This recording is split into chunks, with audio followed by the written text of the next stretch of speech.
ഇങ്ങനെയൊന്ന് ചെയ്യും, പിന്നെ ഇങ്ങനെയൊന്ന് ചെയ്യും. വാമപ്പ് കഴിഞ്ഞു. ഇങ്ങനെയാണോ നിങ്ങൾ വാമപ്പ് ചെയ്യാറ്?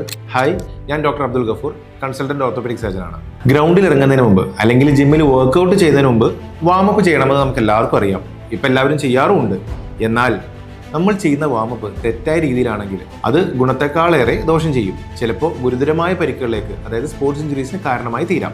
സാധാരണയായി വാമപ്പ് ചെയ്യുമ്പോൾ കണ്ടുവരുന്ന ചില തെറ്റുകളുണ്ട്. അതെന്തൊക്കെയാണെന്ന് നമുക്ക് നോക്കാം. ഇതിലൊന്നാണ് സ്റ്റാറ്റിക് സ്ട്രെച്ചിങ്, അതായത് നിന്ന നിൽപ്പിൽ തന്നെ ചെയ്യുന്ന സ്ട്രെച്ചിങ്.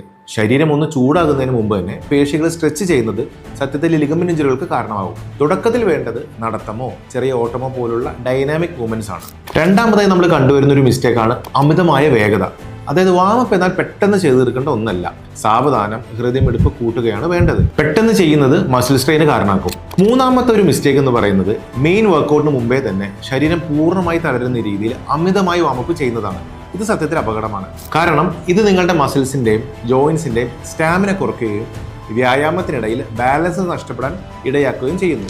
അതുപോലെ തന്നെ ഓരോ കായിക വിനോദത്തിനും അനുയോജ്യമായ സ്പെസിഫിക് വാമപ്പ് ചെയ്യുന്നതാണ് ഏറ്റവും ഉചിതം. അത് ചെയ്യാതിരിക്കുന്നത് സത്യത്തിൽ പരിക്കുകളെ നമ്മൾ ക്ഷണിച്ചു വരുത്തും. അപ്പോൾ ശരിയായ രീതിയിൽ എങ്ങനെയാണ് വാമപ്പ് ചെയ്യുന്നത് നമുക്ക് നോക്കാം. ആദ്യമായി ലഘുവായ നടത്തം, അതിനുശേഷം ജോയിൻസിന്റെ മൂവ്മെന്റ്, അതിന് നമ്മൾ ജോയിന്റ് റൊട്ടേഷൻസ് എന്ന് പറയാം. അതിനുശേഷം ചെറിയ രീതിയിലുള്ള ഓട്ടം പോലെയുള്ള ഒരു കാർഡിയക് വർക്കൗട്ട്.